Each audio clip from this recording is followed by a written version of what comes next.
Grabe guys, iba po talaga ang nagawa or naging epekto sa kaisipan ng mga sumusuporta sa dating Pangulong Duterte or sa mga Duterte. Bakit kanyo mga kaparokya? Ultimo, kahit mali na nga po ang ginagawa ng mga kakampi nito, ay pilit na pinagtatanggol at pilit na tinatama ng gagaslight pa nga po mga kaparokya, tulad nga po ng nakita po nating write-ups na kung saan ay si Sir Jack Argota po ay pinagtanggol si Mike Defensor at tila ginagaslight pa po nito ang butihing Mayor Vico Soto. Sir Jack ang pangalan mga kaparokya, dapat hindi ito tinatawag na sir sapagkat hindi naman po ito respeto. Ang tinatawag na sir mga kaparokya ay yung mga taong respeto at talagang kagalang. Pero itong si Sir Jack mga kaparokya, kahit mali na nga po ang kakampi nito or yung mga kaalyado ng mga Duterte ay pilit na pinagtatanggol at sa palagay nito ay tama ang mga ito. Yun nga po ay tila may panggagaslight nga pong ginawa or sinabi ito against Mayor Vico Soto. Yan ang pag-uusapan natin ngayong araw, mga kaparokya. Pero bago natin talakayin yan, kung bago lamang po kayo sa akin channel at kung gusto niyo po ng ganitong klaseng content, ay makikiusap po ako sa inyo na pakisubscribe ang aking YouTube channel, paki-like and share nyo na rin ang sa gayon ay mas dumami pa po makapanood ng mga ina-upload po natin video araw-araw. Maraming salamat po at sobrang na-appreciate ko po kayo mga kaparokya. By the way, ako nga po pala si Mervin, ang tao sa likod ng YouTube channel na Kaparokya TV. Kamusta kayo mga kaparokya? Naway nasa mabuting kalagayan po kayo habang pinapanood nyo po ang video ko na ito. At tulad po na lagi po nating pinapaalala sa inyo, uminom po tayo ng maraming tubig nang sa gayon ay makaiwas po tayo sa heat stroke. Sanhi po ng init or tindi ng init ng panahon kung bakit nauuso ang heat stroke. So again, magsiinom po tayo ng maraming tubig kahit papaano ay makaiwas po tayo sa laganap na heat stroke. So yun nga po mga kaparokya, tila nawawala na po ito sa katinuan. Ang isa nga po sa mga vlogger ng mga Duterte na si Sir Jack Argota or Sir Jack. Alam niyo mga kaparokya, nung una ay talagang sinusuportahan ko po si Sir Jack sapagkat isa nga po ito sa nagpapasaya sa akin noong time na hindi pa po ito nag-shift bilang political content creator. Ngayon po kasi ay political content creator na nga po si Sir Jack, which is dati po mga kaparokya ay puro katatawanan lamang po ang pinaggagawa ni Sir Jack. Pero ngayon mga kaparokya, tila may panggagaslight at kahit mali na nga po ang ginawa ng kakampi ng mga Duterte na si Mike Defensor ay tila pinagtatanggol pa nga po ni Sir Jack Argota at sinisisi pa mga kaparokya ang butihing Mayor Vico Soto. Bakit kanya mga kaparokya? Ayon nga dito sa nakita po nating sinabi ni Sir Jack Argota. Disclaimer mga kaparokya, hindi po natin alam kung totoong sinabi ito ni Sir Jack Argota. Pero kung totoo ito mga kaparokya, talagang wala na po sa katinuan si Sir Jack Argota. Hindi po nag-iisip ng maayos sapagkat kahit mali na nga po at wala nga po sa align ang mga sinusuportahan nito ay pilit na pinagtatanggol nga po ang kaalyado ng mga Duterte. So sabi dito mga kaparokya, nag-iisip ba kayo mga bangag? Sino ba mayor ng Pasig? Bakit si Mike Defensor sisinyo sa KTV bar na yan? Di ba sa Pasig yan at hindi sa QC?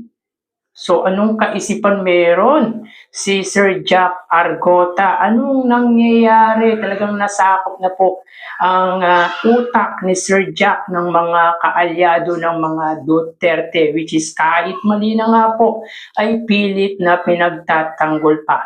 So yun nga po mga kaparokya, tila nababahala po ko sa dati ko pong sinusuportahan na si Sir Jack Argota sapagkat nawawala na nga po ito sa tamang pag-iisip. Bakit si Mayor Vico Soto ang sisisihin mo, hindi yung tunay na may-ari ng ni-raid nga po na KTV bar sa may lungsod po ng Pasig. Sino ba ang may-ari nito? Hindi ba si Mike Defensor?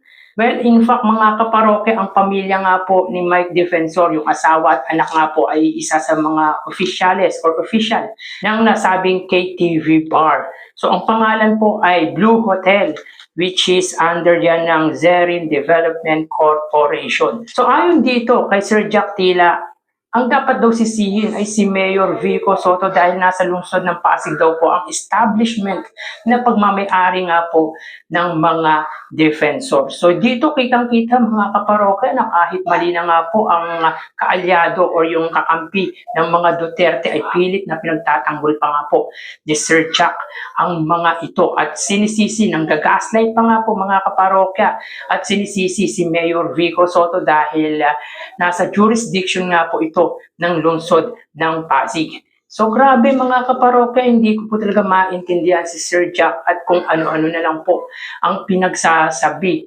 Basta kalyado ay wala siyang pakialam kahit mali ang ginagawa ng kakampi nito. So yun nga po mga kaparoke, sobrang nagtataka ako dito kay Mike Defensor. Diba sabi niya advocate siya ng good governance pero ito pala ang tinatagong baho ni Mike Defensor. Kaya siguro todo ang patutsada, todo paninira sa Pangulong Bongbong Marcos dahil may tinatago siyang kabalbalan. Kumbaga mga kaparoke, sa ngayon ay hindi niya na po maprotektahan ang kanyang mga negosyo. Dahilan kung bakit ganyan na lang po siya manira kay Pangulong Bongbong Marcos. So talagang nagba-backfire na nga po ang pinaggagawang di maganda ni Mike Defensor. At ito pala mga kaparokya, ang pamilya nila, ang kumpanya nila ay supporter, ay advocate, hindi po ng good governance, kundi ng human trafficking. Yun mga kaparokya, yung nakita po nating closure letter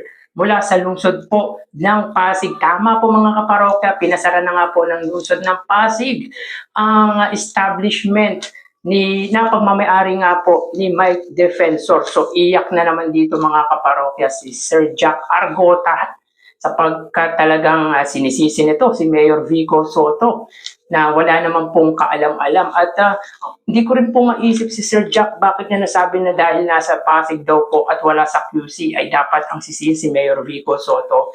Para sa akin, whether nasa Pasig or nasa Quezon City ang establishment or pagmamayari mong property, as long as illegal ang ginagawa mo, ay dapat ang sisihin dito ay ang tunay na nagmamayari. At si Mike Defensor at ang pamilya nito ang may-ari ng establishment na niraid nga po ng NBI sa pangunguna ni NBI Director Melvin Matibag. So dito mga kaparokya ay mahirap malusutan ito ni Mike Defensor na isa nga po sa naglabas ng 18 fake Marines at yung Guteza, yung isa sa mga witness or tanim witness against kay Romualdez or dating Speaker Martin Romualdez at para ma-involve nga po ang Pangulong. So grabe mga kaparokya, may tinatago pala talagang kabalbalan itong si Mike Defensor at tatakbo pa ng pagka-mayor sa lungsod nga po ng Pasig. Alam nyo mga kaparokya, lalo na sa distrito nito, congressman po